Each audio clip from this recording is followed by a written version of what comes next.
All right. Today, I got my beautiful, gorgeous Viking wife with me here.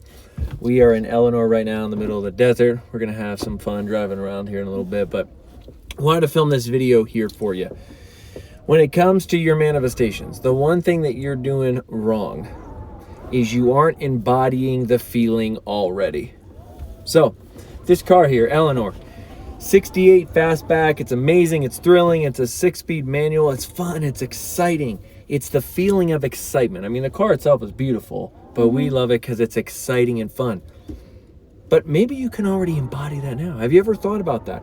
Maybe the reason you're not getting your manifestation is because you're not even doing the feeling of said thing.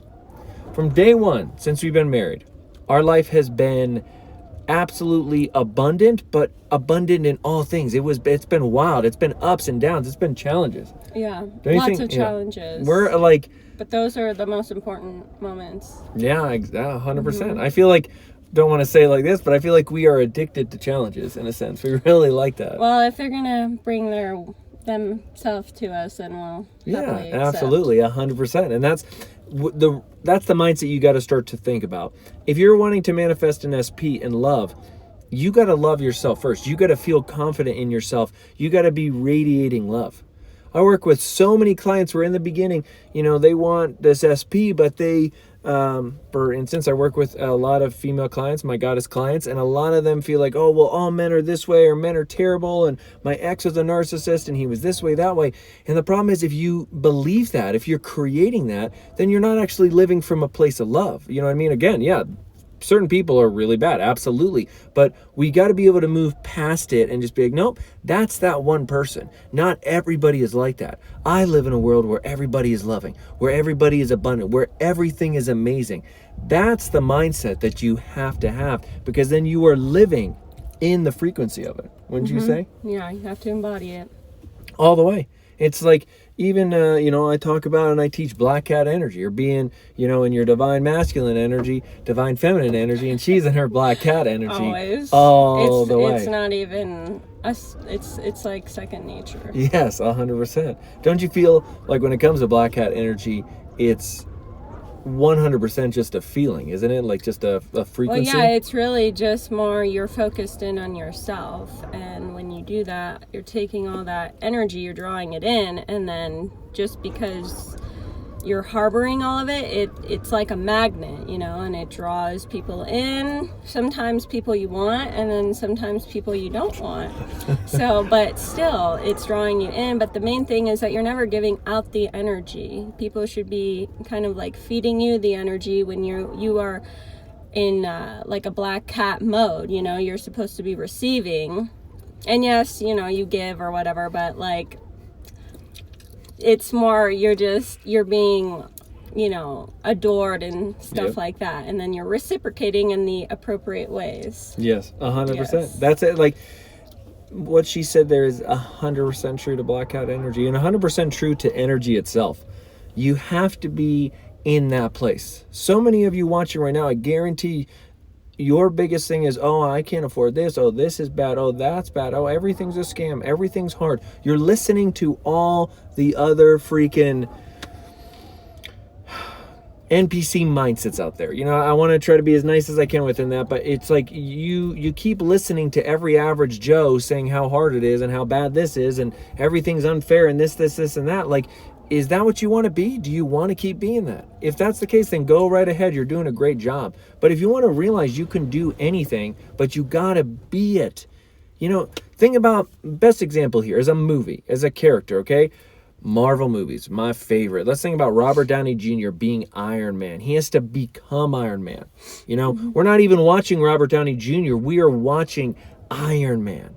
Take any movie character. They have to become the character. They have to act the part. They have to embody the character. They have to embody the character. There's even the term method acting, where those actors go crazy. Like if they, play a crazy person, they play whoever it is, they try to embody that all the time. Even when the camera's off, they become that character. Yeah. But then they can't turn it off. But you don't want to become the psychopath. Well, yeah, you don't want to become But that. it makes for a really good movie. So yes, it does. Mission accomplished. Yeah. You know, you got to be in that mindset all the way. You have to be. The problem is you just keep focusing in on the lack. It's what I see most often. I work with so many clients. And the ones that succeed like that, the ones that make breakthroughs, I mean, we're talking huge financial breakthroughs, getting the love of their life. They do it. They just get into it and then they stay there. And the clients that never, ever succeed are the ones that just keep complaining, keep whining about it, and keep focusing on the lack, and they don't put the energy in. Complaining's the worst trait you can have. The worst one. I never complain. No, you don't. I'll say that. You definitely don't. No, you do not. What's the point? What's the point?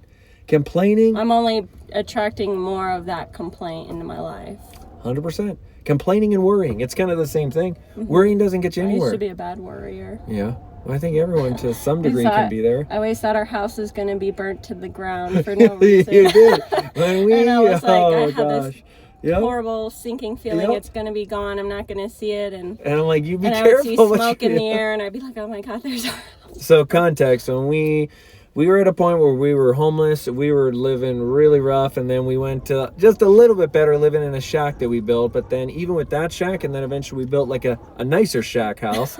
We built a mansion shack that we were living in North Idaho. And yeah, every time we had to keep it warm, and you had to have the wood stove with the embers. Yeah, like, neighbors, we could, they had bonfires, and you could burn your timber that you moved around, and all the time she'd see smoke around, even near us, and hyperventilating. It's gone. It's gone. And you're like, oh my gosh, our house is burning down. One day, if I keep doing this, it will be gone, because I'll had manifested it, because the energy was so intense, and I felt it so strongly that one day it would be gone. So, and let's say this too onto that. There was that was the hardest points of our life. And think about what you were embodying. You were embodying losing everything, worrying. Mm-hmm. When we create these scenarios of worry and absolute failure, if we're feeling that, the universe, God has to give you more of that. Has to, because that's what you're fully embodying feeling. Have you ever gone, to a party, a place, whatever it is around other people, and you just get a bad vibe about certain people or certain situations?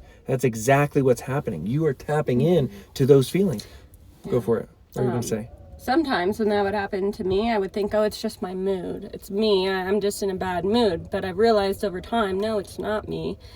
You're actually embodying the energy of other people around you, and people's energy is like radiates kind of like 6 to whatever feet they say. And it's like, once you get into that space, you're going to absorb that like a sponge. And if it's bad, you take that on, then you're going to all of a sudden just be like in a bad mood. And you're always like, why am I in a bad mood all of a sudden? And it might be the people that are around you or who you've been around that you don't even know too. They just might be so like 100%. A negative manifester. 100% Think about even like social media. You got to be careful doom scrolling, because there's so many negative things, because negativity is a very powerful source. It's a very powerful energy. It releases cortisol, but it does release even a little bit of dopamine to keep you kind of locked in. You see something you don't like, you see something strange, but your mind makes an imprint of that. It brings upon a feeling.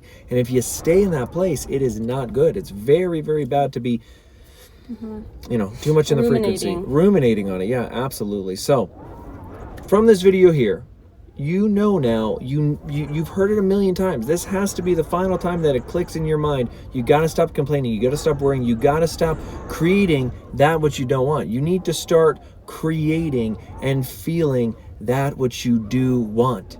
That's what you have control over, and that's what controls everything. Our eyes right now seeing everything, we're not really seeing anything. We're taking in the light, and then it's going through a bunch of different processes through our mind, and our mind is then creating the reality. It's the same thing when you watch a movie. You're seeing a screen with a bunch of little light pixels. Think about when you watch a dinosaur movie. You're not seeing a T-Rex. You're seeing this computer-generated animation, but your brain is believing, whoa, that's a cool dinosaur. That's a thing. It's the same thing. We can change it because it's all in our mind. Y'all, you guys are freaking awesome. We're going to get driving here. You ready? I'm excited. Appreciate you guys being with us. I think Kendra should be in more of these videos with me. I think so. She's freaking amazing. I'll chime in when I have something to say. Let me know what y'all think. I love you guys. Have a great freaking day.